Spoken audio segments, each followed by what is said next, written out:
Monsieur le Président, Madame la Ministre, Monsieur le rapporteur, mes chers collègues, dans toutes les décisions qui concernent les enfants, qu'elles soient le fait des institutions publiques ou privées de protection sociale, des tribunaux, des autorités administratives ou des organes législatifs, l'intérêt supérieur de l'enfant doit être une considération primordiale.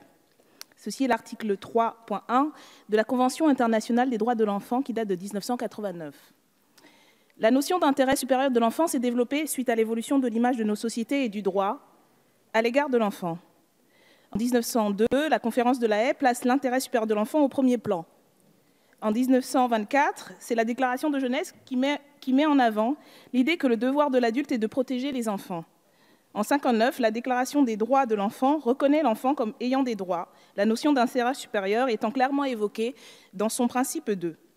Mais c'est surtout la création en 1989 de la Convention internationale des droits de l'enfant, CIDE, qui tend à renforcer la protection de l'enfant, que l'usage de ce concept se développe largement. Il permet ainsi, lors d'une prise de décision concernant un ou une mineure, de préserver son bien-être et son droit de se développer dans un environnement favorable à sa santé mentale et physique.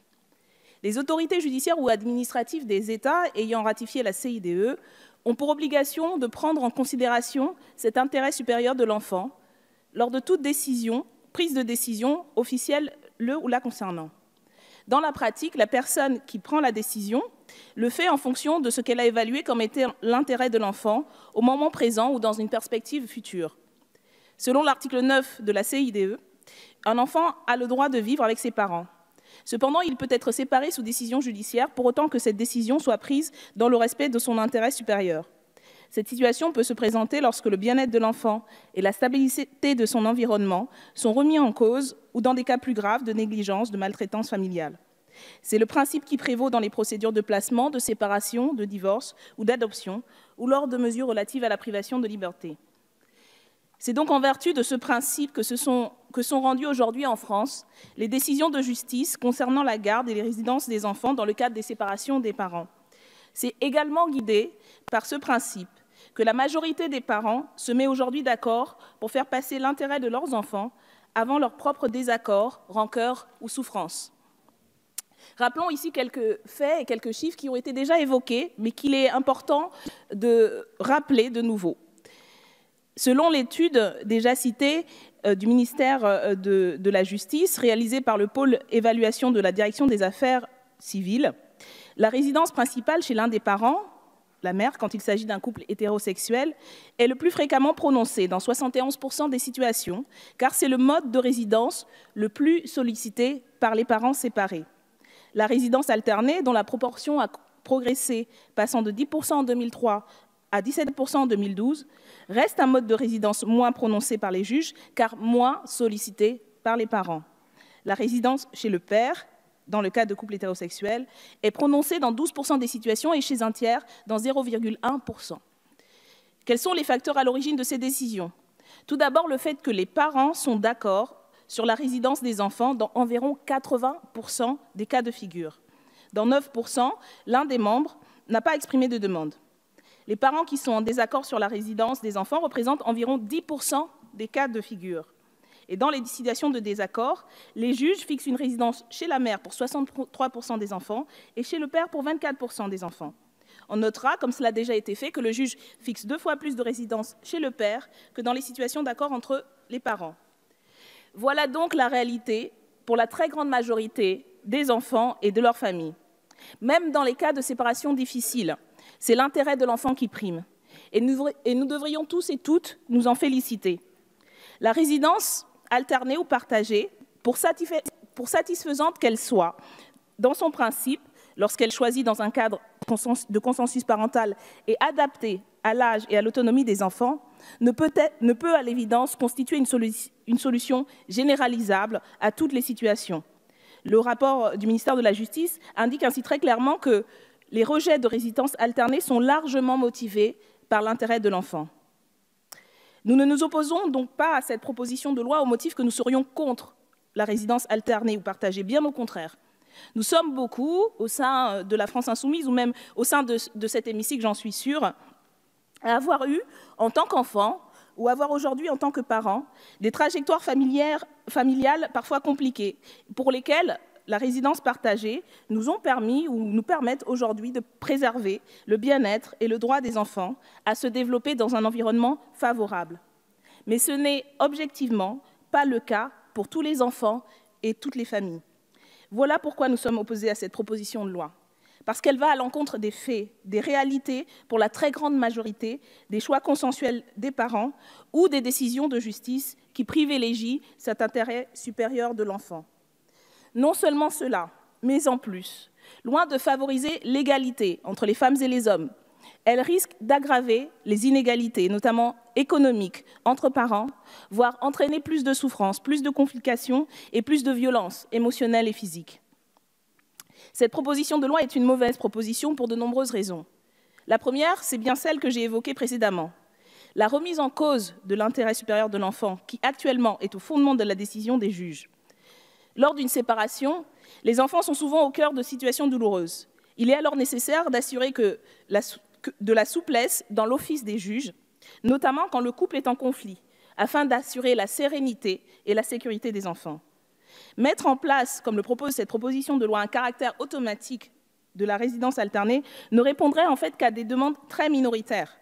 Cela a déjà été dit, selon le ministère de la Justice, 18,8% des pères dans les couples hétérosexuels font la demande de la garde alternée et 17,3% d'entre eux l'obtiennent.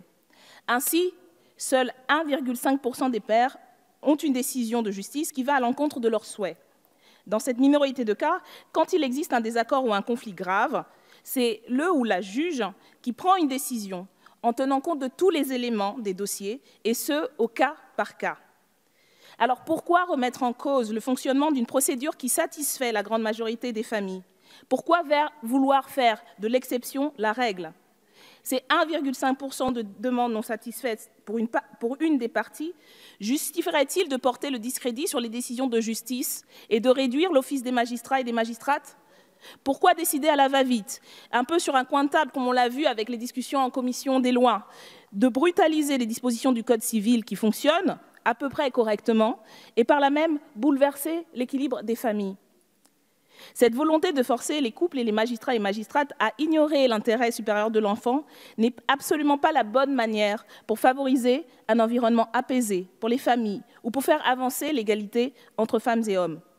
Et ce, d'autant plus que rien dans le texte, tel qu'il a été présenté en commission, et surtout tel que modifié, ne garantit de fait l'égalité dans la prise en charge. C'est même le contraire. Cela a été dit d'ailleurs.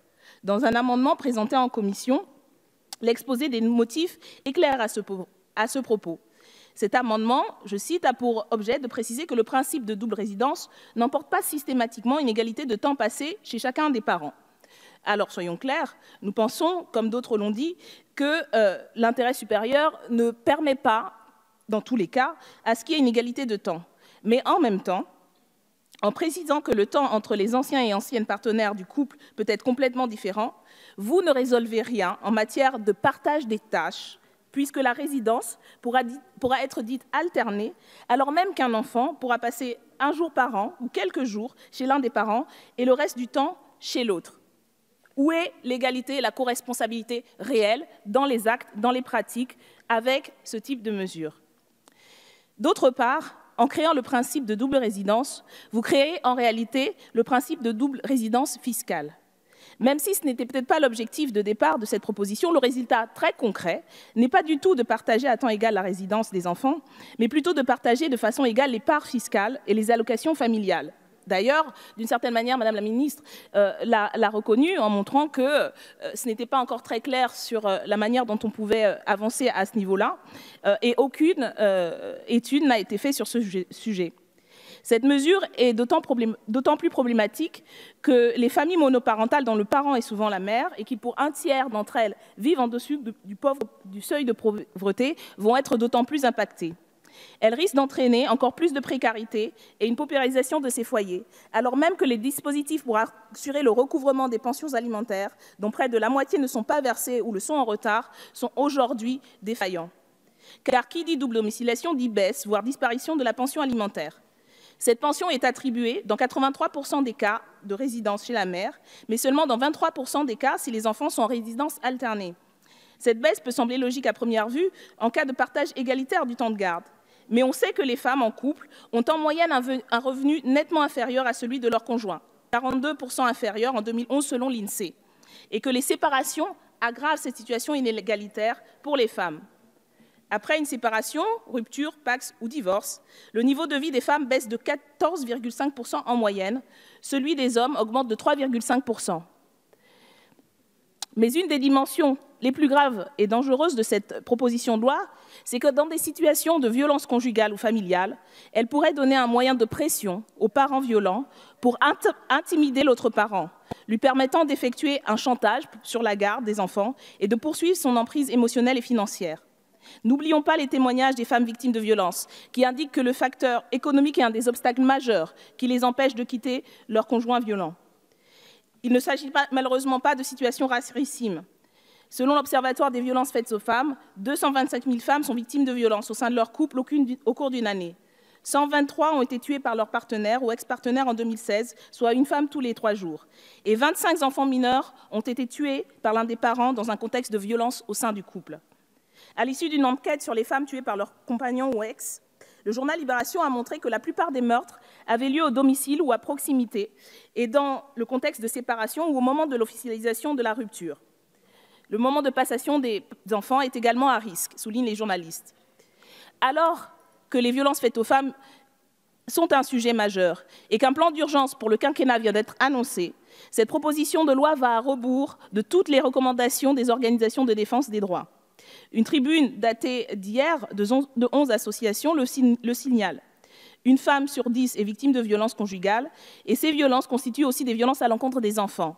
Les juges doivent avoir la possibilité de décliner la demande de la garde alternée et non de devoir leur office réduit. Si vous souhaitez améliorer la coparentalité et l'égalité entre les femmes et les hommes, il existe bien d'autres mesures que nous pourrions prendre. Et nous vous proposons d'ailleurs de voter dans le cadre de cette loi à travers des amendements, si d'aventure vous n'étiez pas convaincus de voter cette motion de rejet. Par exemple, un amendement qui vise à renforcer la protection des mères et de leurs enfants contre les impayés de pensions alimentaires, ou un amendement pour veiller à ce que les prestations sociales et avantages fiscaux puissent rester attribués aux parents ayant la charge matérielle principale de l'enfant. Mais c'est surtout par une politique globale et extrêmement volontariste qui déborde largement le cadre de cette proposition de loi et aborde le problème sous tous les angles, économiques, sociaux, culturels, éducatifs, que nous ferons réellement avancer l'égalité et la co-responsabilité, pas simplement en théorie ou en symbole, mais en acte des parents, hommes et femmes, en matière de garde et d'éducation des enfants. On pourrait par exemple faire strictement respecter le principe d'égalité salariale ou instituer un véritable congé coparental, c'est-à-dire augmenter considérablement la durée de congé pour le ou la conjointe de la mère de l'enfant. On pourrait ou on devrait aussi lancer un grand chantier en matière d'éducation familiale et scolaire, de façon à battre en brèche cette idée toxique instituée très tôt dans l'enfance selon laquelle le masculin l'emporte sur le féminin, de façon à faire en sorte qu'il n'y ait pas une socialisation genrée des tâches domestiques, de façon à remettre en cause la summa dividendo des jeux pour les petites filles qui les confinent à des activités d'intérieur et des soins des enfants, tandis que les jeux des petits garçons les destinent à s'activer librement à l'extérieur. Est-ce que ce ne serait pas une bonne campagne à lancer à l'approche des fêtes? Et puis surtout, est-ce que ce ne serait pas le type de débat que nous devrions mener dans l'ensemble de la société si nous voulons que les futurs pères aient, en termes de co-responsabilité, le schéma mental et le schéma culturel qui leur permettent de prendre véritablement en charge le soin et l'éducation de leurs enfants. Il y a tant et tant à faire en la matière et les bonnes propositions ne manquent pas. Par contre, cette proposition de loi n'est pas de celle-là. C'est pour ces raisons que le groupe de la France Insoumise vous appelle à voter en faveur de cette motion de rejet.